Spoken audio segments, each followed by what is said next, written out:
Hey, bienvenue dans ce nouvel épisode de mon podcast, le podcast de Riri Keto, Sugar Detox.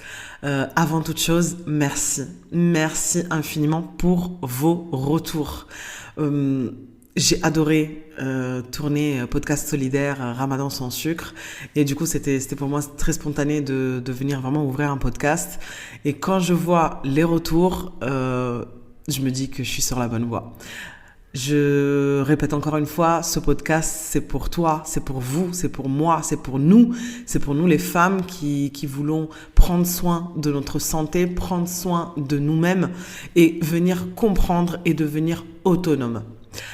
Aujourd'hui, on va traiter un sujet qui me passionne. C'est une pathologie qui n'est pas suffisamment connue et de laquelle on ne parle pas suffisamment à mon goût. J'ai vécu avec ce syndrome pendant des années en totale anarchie et aujourd'hui je le maîtrise parfaitement grâce à mon alimentation. Et ce podcast, c'est vraiment, comment te dire, j'ai vraiment envie de te donner de l'espoir. Si tu es atteinte du syndrome des ovaires polykystiques, le SOPK. Quand tu as eu tes premières règles et qu'après t'en avais plus pendant X, Y temps, en règle générale, t'es tombé sur la gynécologue ou le médecin de famille qui va te dire « Oh ben non, mais c'est tout à fait normal, vous êtes encore jeune. Non, mais quand vous allez avoir votre premier enfant, ça va se régler. Non, mais c'est tout à fait normal d'être plié en deux tous les mois, ou en tout cas, tous les mois, si tu as la chance d'avoir tes règles tous les mois. À chaque fois que tu as tes règles, oui, c'est normal. » Non, c'est pas normal. Tu as de l'acné persistant, tu as des règles pour le coup qui peuvent être complètement anarchiques, soit irrégulières. Moi, j'ai vu des femmes avoir des règles 2 fois dans le mois, comme tout le contraire, ne pas en avoir. Je suis la preuve vivante qu'on peut ne pas avoir ses règles pendant 3-4 ans sans stress. On prend du poids sans comprendre pourquoi, et même en faisant attention. On se sent fatigué, gonflé et perdu, parce que pas écouté. Et quand tu vois ton médecin et qu'il te dit « c'est normal, il faut juste perdre du poids, madame ». Bah non, c'est pas normal. Et c'est pas si facile que ça de perdre du poids pour un SOPK si on lui explique pas comment faire. Alors aujourd'hui, je veux vraiment te parler de ce trouble qui impacte une femme sur 10, souvent sans le savoir. Je te le dis tout de suite, ce n'est pas dans ta tête. C'est pas juste hormonal et tu n'es pas cassé. C'est juste un dysfonctionnement, un désordre hormonal qu'on peut rétablir. Avant toute chose, c'est quoi le SOPK ? Le SOPK, c'est un déséquilibre hormonal complexe qui touche les ovaires, l'insuline et parfois même la thyroïde. Aussi la testostérone, pour certains cas, je t'expliquerai. Ce qui se passe dans ton corps, c'est que tu produis, pour le coup, trop d'androgènes, donc justement les hormones masculines comme la testostérone. Ton ovulation devient irrégulière ou voire absente. Tu développes une prédisposition au diabète de type 2 à cause de ta résistance à l'insuline. Pour le coup, ça vient perturber ton poids, ta peau, ton énergie, ton cycle, tes cheveux. Enfin bref, c'est tout un désordre qui se produit dans ton organisme. Ce n'est pas une maladie, mais un trouble hormonal chronique qui demande pour le coup une vraie compréhension et une approche globale. Et je dirais aussi de l'écoute. Parce que parfois, non, on n'est pas écouté. La plupart du temps. Apparemment, c'est dans notre tête. Les symptômes les plus courants qu'on va retrouver, ça va être des règles absentes, irrégulières ou très douloureuses, des règles hémorragiques, de l'acné persistante, même en étant adulte, pilosité excessive ou chute de cheveux, donc hirsutisme ou alopécie, fatigue constante, même en ayant bien dormi, prise de poids résistante. En règle générale, on va stocker vraiment en forme de pomme, donc ventre et dos, donc vraiment toute cette sangle abdominale, parce que du coup, en fait, c'est là que ça va stocker aux alentours des ovaires. On va être addict au sucre, Donc, on va avoir souvent des troubles du comportement alimentaire. Ça y est, mais je sais pas ce qui m'arrive en ce moment. Je suis perturbée. Morale en dents de scie, malheureusement. Humeur instable et difficulté à concevoir. Donc, on peut être sur de l'infertilité plus ou moins sévère. Je pense que le plus difficile dans tout ça, c'est que personne ne relie tous ces symptômes les uns avec les autres. On te donne une crème pour l'acné, une pilule pour réguler, alors que on en parlera tout à l'heure, mais bon, c'est du fake. Mais personne va chercher en fait la racine du problème. Encore une fois, c'est comme notre fameux surpoids, c'est la face visible de l'iceberg. Donc, j'aimerais vraiment essayer de te faire comprendre pourquoi aujourd'hui le SOPK est si mal diagnostiqué. Parce que pour le coup, le SOPK ne se voit pas systématiquement à l'échographie. Parce que beaucoup de médecins ont encore une vision dépassée du trouble. Parce qu'on pense à tort que ça touche uniquement les femmes en surpoids. Et surtout, parce qu'on ne t'écoute pas vraiment. Encore une fois, il faut juste perdre du poids. Faut pas y penser. Alors surtout quand tu es en une SOPK et que tu es en PMA, partez en vacances, ça va aller. Vous allez vous détendre, vous allez voir, vous allez même pas avoir besoin de FIV. Merci.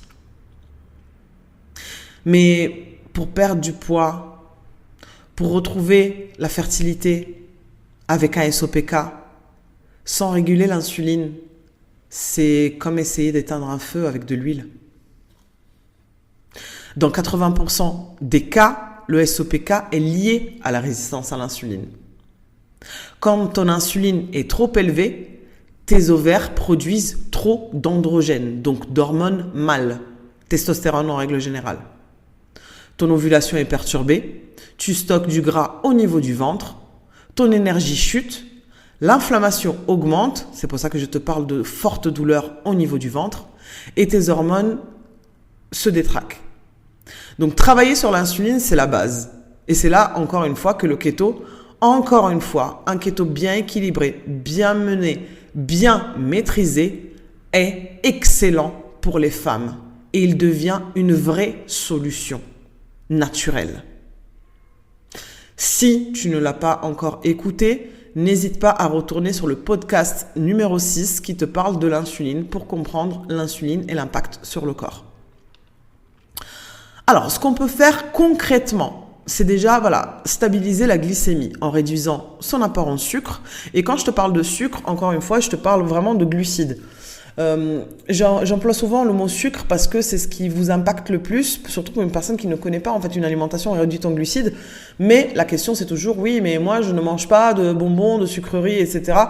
Bah moi non plus, je n'en mangeais pas. Mais moi mon sucre c'était les pâtes, le pain, le riz et les pommes de terre et les fruits.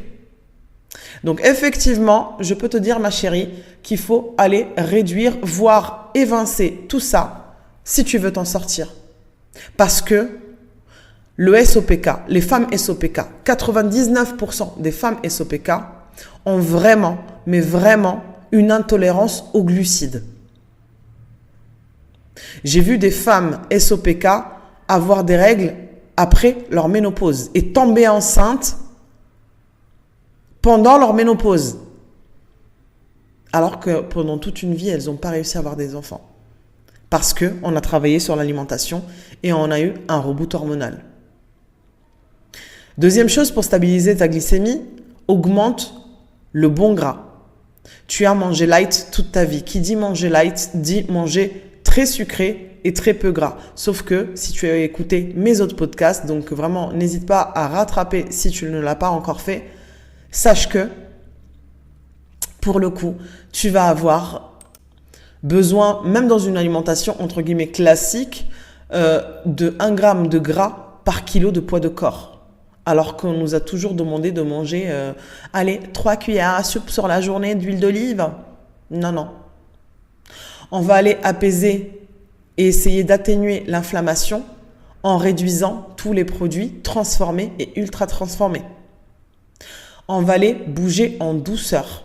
Surtout, si tu es en surpoids ou en obésité, ne te bute pas au sport. Le but, c'est pas que c'est que tu te blesses, que tu te sens en échec, le regard des autres, etc. Step by step. Alors, je te rappelle que les 24 premiers kilos et le soin de toutes mes pathologies de santé se sont réglés juste en me focus alimentation et émotion. Donc bouge en douceur, tu peux faire de la marche, du renforcement musculaire, du yoga, du pilates, de la natation, bref, en douceur. Tu peux danser juste dans ta cuisine, tu mets de la musique à fond et tu danses. Et ça te fera du bien, ça te videra l'esprit en plus. Pense à veiller à ton sommeil. Parce que, pour le coup, le système hormonal se régule la nuit. D'où le fait que les femmes qui travaillent de nuit peuvent avoir effectivement des problèmes, par exemple, de surpoids, parce que du coup, leur système hormonal est un peu déphasé. Travaille sur ton stress chronique. Respiration, repos, déconnexion.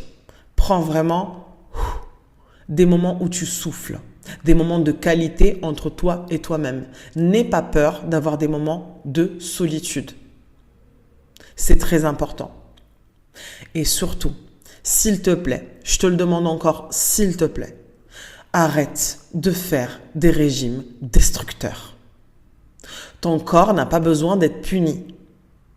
Il a besoin qu'on vienne faire la paix avec et qu'on le régule. Parce que pour le coup, ton corps n'est pas en train de te trahir. Il essaie juste de te protéger. Il essaie juste de survivre dans un environnement que pour lui est trop agressif. Le SOPK, c'est une sonnette d'alarme. C'est un signal. Un cri du corps. Stop. Ramène-moi à l'équilibre. Encore une fois, t'as pas à lutter contre ton corps. Tu peux te réconcilier avec lui, le comprendre, l'écouter, l'aider et vous guérir.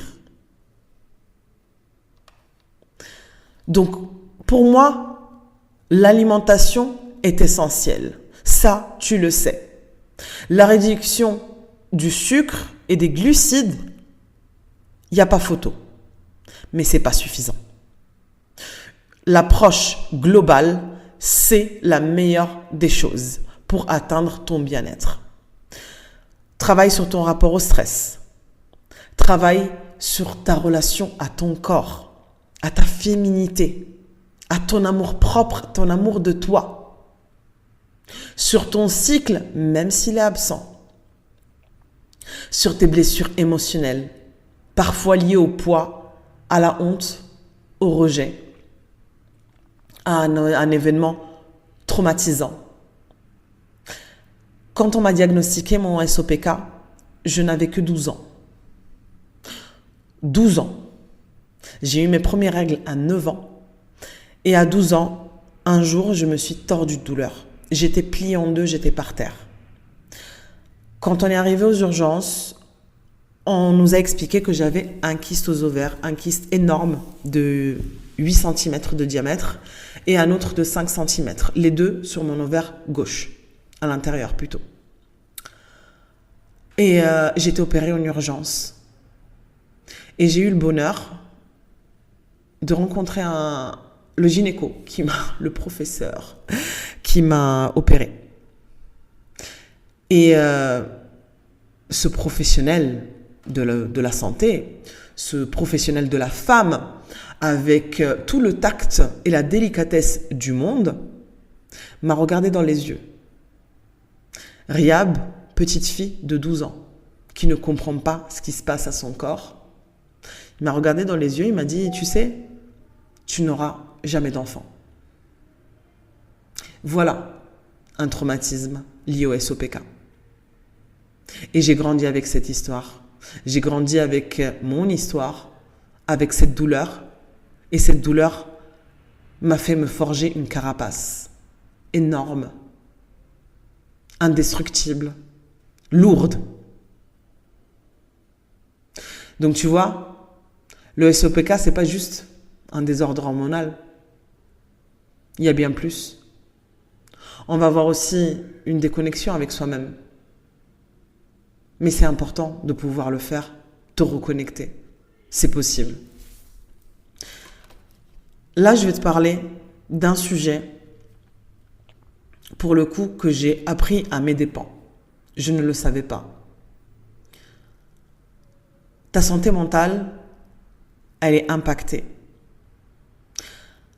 Les femmes SOPK ont 2 à 3 fois, je répète, elles ont 2 à 3 fois plus de risques de souffrir de dépression sévère, d'anxiété, de troubles de l'estime de soi, de troubles de l'attention, de troubles du sommeil,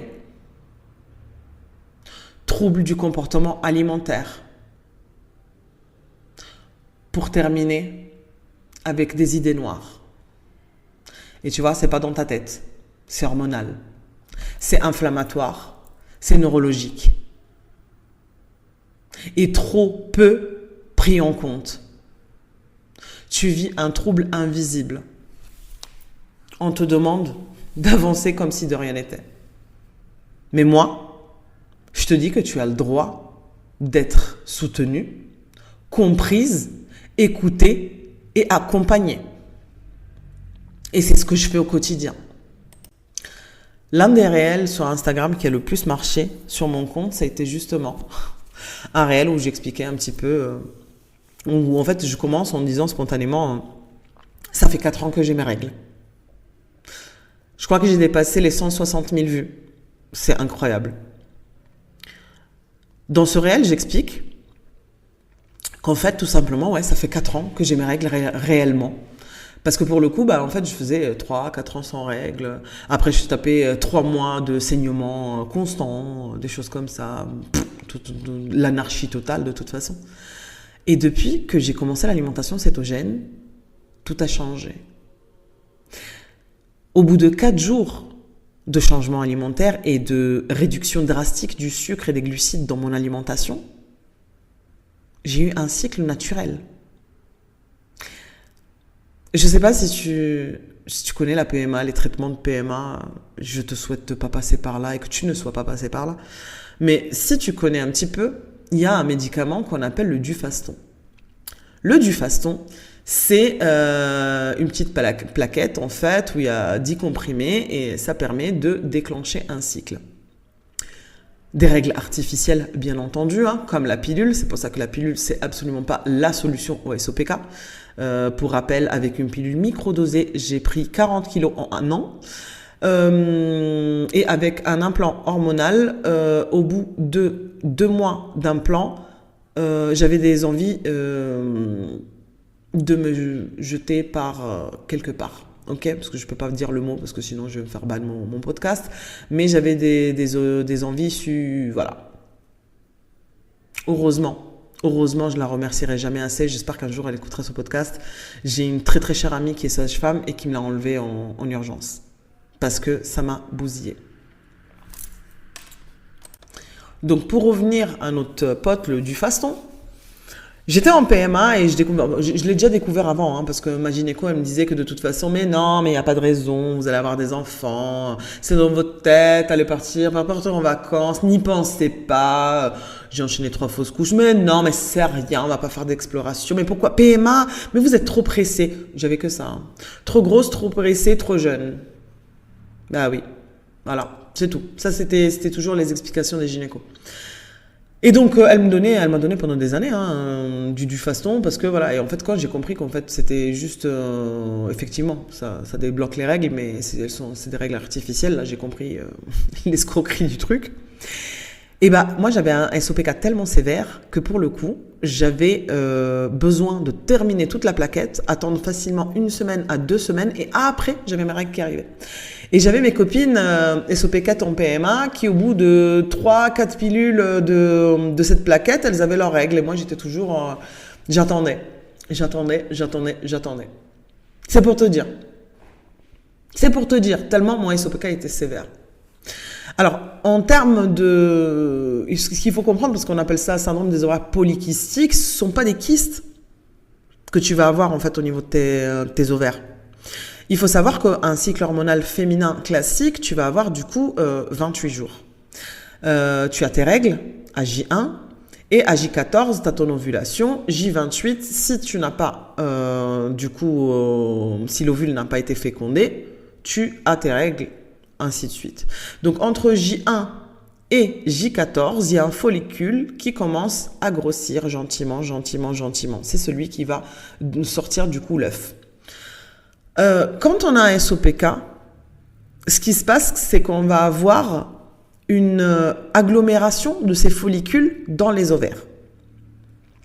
Pour être diagnostiqué SOPK, il faut minimum 12 follicules visibles à l'écho, plus des prises de sang hormonales avec une inversion du rapport LH-FSH, donc des hormones féminines, avec un taux de testostérone élevé, plus un autre, il faut qu'il y ait 3 facteurs.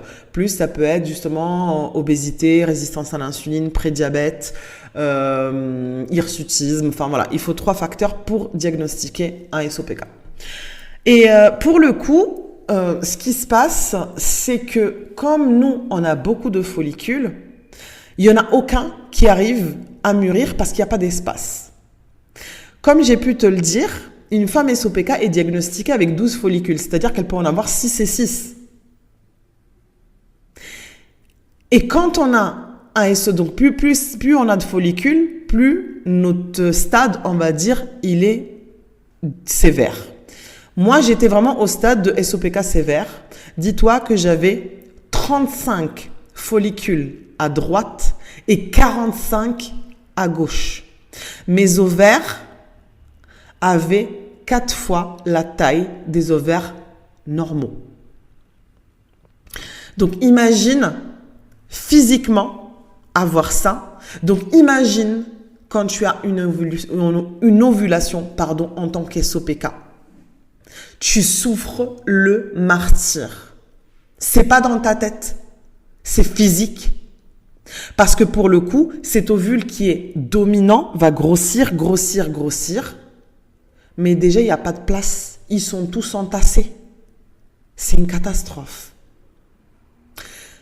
Et pour le coup, en tant qu'SOPK, quand on est en PMA et qu'on commence un parcours, ça peut être FIV ou tout simplement un parcours même d'induction à l'ovulation grâce à des cachets ou des injections, ils vont faire très attention au dosage parce que pour le coup, on est sujette à ce qu'on appelle des hyperstimulations. L'hyperstimulation, ça veut dire que il y a plusieurs ovules, comme ils sont stimulés, qui vont arriver à maturation. Et dis-toi que ce qui s'est passé pour que j'ai mon fils, mon aîné. Après avoir fait 2 fausses couches en PMA et avoir des cycles hyper longs, parce que pour le coup, il faisait tellement attention parce que j'avais trop de follicules. Donc du coup, il m'augmentait la dose petit à petit. Pour tomber enceinte de mon fils, j'ai eu un cycle avec 45 injections. Dis-toi que 45 injections, ça veut dire que tous les 2 jours, tu es en PMA, tous les matins. En plus, j'étais en formation à ce moment-là, donc du coup, je me levais tôt, je prenais la voiture, je la déposais dans une gare, je prenais le RER, j'allais à la PMA. Et ensuite, de là, je prenais ma voiture, le RER encore, ma voiture, j'allais au travail, sur mon stage de formation, ainsi de suite. Ok, tous les 2 jours, tu passes à la chaîne, à l'hôpital. Écho, prise de sang. Et à l'écho, ils ont une délicatesse digne d'un éléphant. Ils savent pas qui tu es, pourquoi, comment, tu n'es qu'un numéro. Et arrivé au moment où ils me font enfin une échographie et il y a, oh super, un follicule qui est dominant. Là, on a une injection qui, du coup, déclenche l'ovulation. J'ai fait mon injection le jeudi. Le dimanche, j'avais un ventre gonflé telle une femme enceinte de 6 mois. J'avais très mal. Le lundi, c'était mon jour d'école. Donc, je devais aller à l'école et je ne pouvais pas louper pour avoir mon diplôme. En fait, il fallait y aller. C'était présence obligatoire. Donc, je suis partie. Je sais même pas comment j'ai fait. Sauf que j'arrive là-bas, je suis jaune comme pas possible, je me sens pas bien et je leur dis c'est pas possible. Donc j'appelle la PMA, ils me disent venez tout de suite. Et c'est là que je prends un taxi, j'y vais, j'arrive à la PMA. Je vais voir les secrétaires, je m'assois après en salle d'attente. La gynéco arrive chez les secrétaires, donc c'est la porte d'en face. Et je l'entends dire « Encore elle, mais qu'est-ce qu'elle veut ?» Bah oui, c'est dans ma tête. Oui, je fais du cinéma.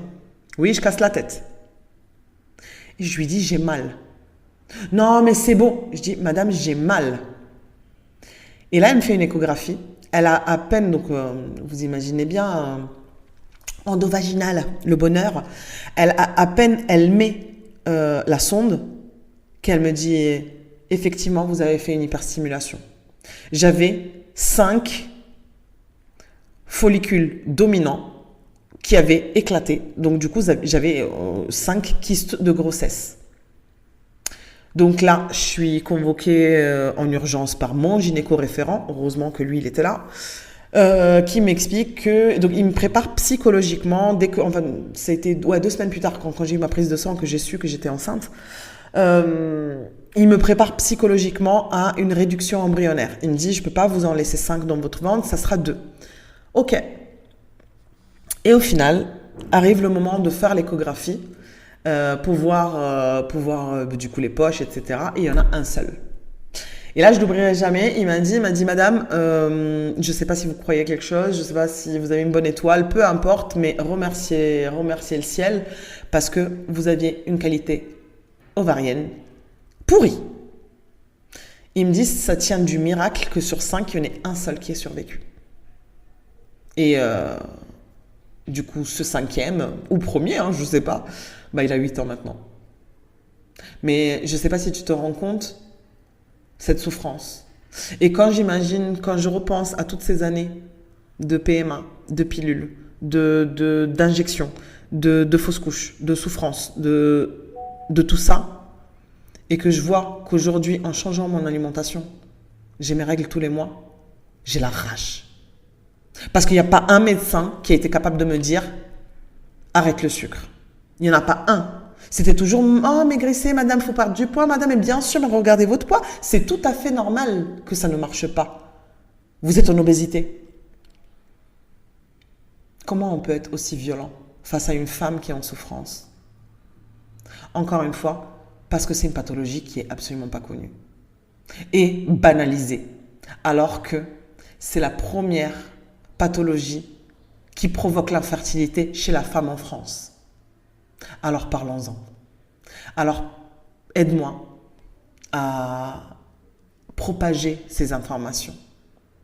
Chacun de ces podcasts, encore une fois, c'est pour toi, c'est pour nous, c'est pour vous. Partage-le à une amie qui a un SOPK. Mets un commentaire, partage-le en story, envoie-le, fais ce que tu veux, mais fais-le entendre. Parce qu'il faut que ça cesse.